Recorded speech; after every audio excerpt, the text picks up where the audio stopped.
Richard Wolff from Democracy at Work with another Wolff Responds. Recent news reports have exposed a certain scandal surrounding the Payroll Protection Program that the government rolled out now that capitalism has crashed here in the United States, at the same time that the failures to prepare for or to contain the coronavirus have engulfed our country.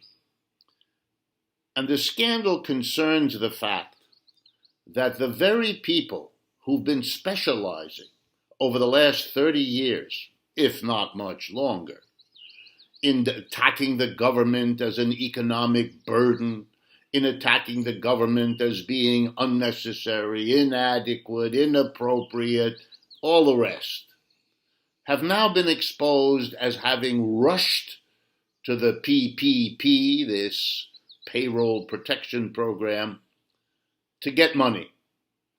Everyone from the press secretary of President Trump on over to well-connected members of his family and of his political cronies.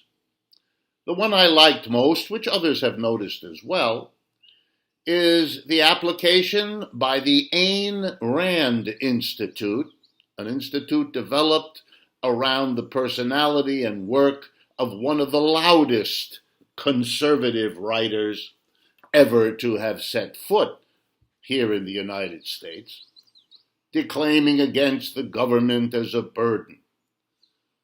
The Ayn Rand Institute got somewhere between $1 and $2 million out of this governmental program. I even liked especially the president's press secretary, who was quoted a year or two ago as having celebrated removing welfare recipients from getting government money on the grounds of the importance of weaning them away from governmental dependence. That's right, the way you wean them away is not to give them a job, not to give them a decent salary, not to put them in appropriate housing, and so on. No. Take away their benefits. The same press secretary, and she's one of many conservatives who declaim against the government, rush and fall all over themselves to get the government's money. But that's not the scandal part that concerns me, even though there is a certain humor attached to their being exposed this way. It's sort of like capitalism refuting the conservatives who are trying so desperately to support it and have gone so over the top that the system itself smacks them in the face to say, hey, take it easy. What do I mean? The government has been a central support for capitalism throughout its history. Capitalist reality, not the kind of capitalism that exists in the textbooks in economics courses in our college, nor in the fantasy and minds of conservatives. That kind of capitalism that doesn't need the government, doesn't want the government, thinks the government should be minimal, if not totally gone.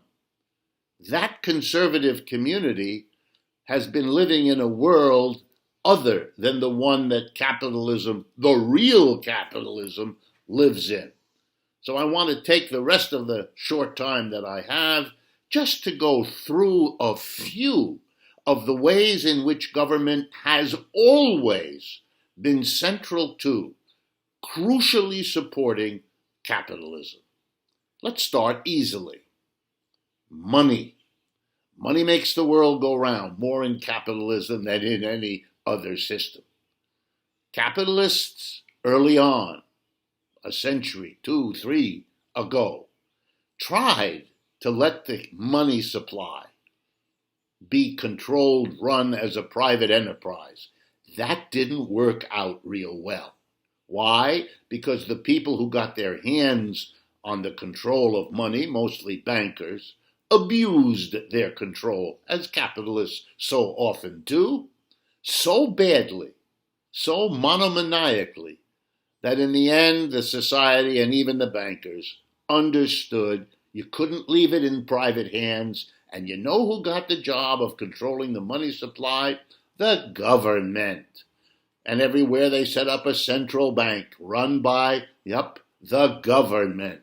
Like here in this country, the Federal Reserve, the government. In partnership with the privates, they didn't want to lose all their influence, of course, but they needed the government. And so the government controls the money supply, and the government has a big influence on shaping what interest rates are, and we live in a society where everybody's borrowing, the government, the corporations, and individuals.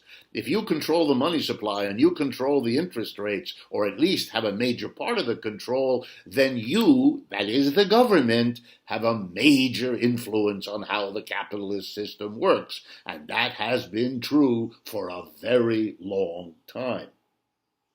Okay, here's another example. Banks were not the only ones who abused their private capitalist positions to make money at everybody else's expense. 3 other groups of industries did it so badly that the government came in and controls them, and has for decades. Insurance, the banks themselves, and utilities. I've talked about the banks. Let's talk about insurance and utilities. Utilities, I mean electricity, gas, telephone, all of that. The government regulates them. The government tells them how much they can charge, gives them a profit, but limits it. You know why? Because they took advantage of their situation to overcharge everybody, other capitalists and us, the public, so grossly that we moved in to demand control. Every one of the 50 states has a utilities commission to control. Ditto on the insurance business, which ripped us all off until the government was called in. The government controls all of that to a limited extent because private capitalism can't survive. It produces such contradictions, such anger, such bitterness, such struggle that the government has to be brought in because the system left to itself blows itself up. We're not done. The federal government in this country purchases $750 billion worth of military equipment. It gives those military producers huge contracts at prices virtually guaranteeing their profitability. What a wonderful thing for them. You can make lots of money in the military business. You got one customer, and that customer takes good care of you. But to not look at the role of the government in supporting countless industries and countless communities with its purchases is naive. Of course, the government is crucial to an economy if it spends $750 billion just on the military. I'm not talking about the hundreds of billions of other money. Here's another way the government supports capitalism. When people can't get work, we have millions of those. The government comes in and gives them various kinds of supports. If you didn't do that, those people would become desperate, and there are millions of them. The government does not hire them, because that would be competitive with the private sector, which is a no-no. The government simply gives them an unemployment check. And you better, because if they have nothing to lose, then, well, who knows what might happen to capitalism. They've learned that lesson. But capitalism needs the support of those people, otherwise it becomes unlivable. Then a few others, just to round out the story. Public education. The government educates the vast majority of people.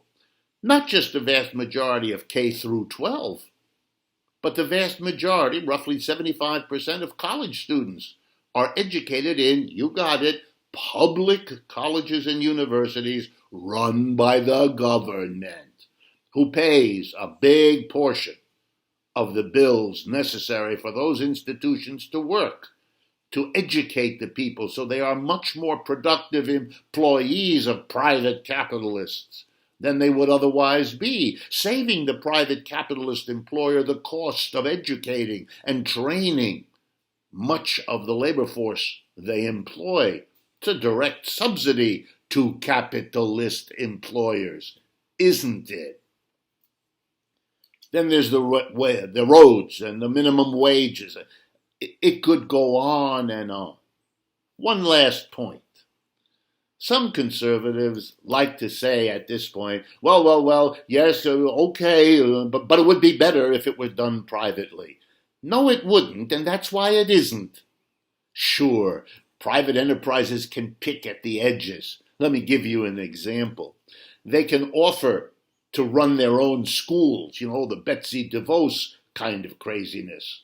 But what they really mean is they want the government to pay. That's what the charter school movement among religious fundamentalists is all about. They want the government to pay, but they want to teach their particular religion to their particular audiences. That's what this is about. It's not a general argument about what the state does or doesn't do, because when they set up their little private schools, they look for and demand and fight all the way to the Supreme Court to get the government to pay. The notion of capitalism without government is a utopian fantasy. It never existed, it has no prospect of existing, and is peculiarly weird now that everybody, including the Ayn Rand Institute, has their hand out for government to save them, to enable them to survive. The next time you hear the conservative notion about small government, turn it off, go for a walk, stop listening to nonsense. This is Richard Wolff from Democracy at Work.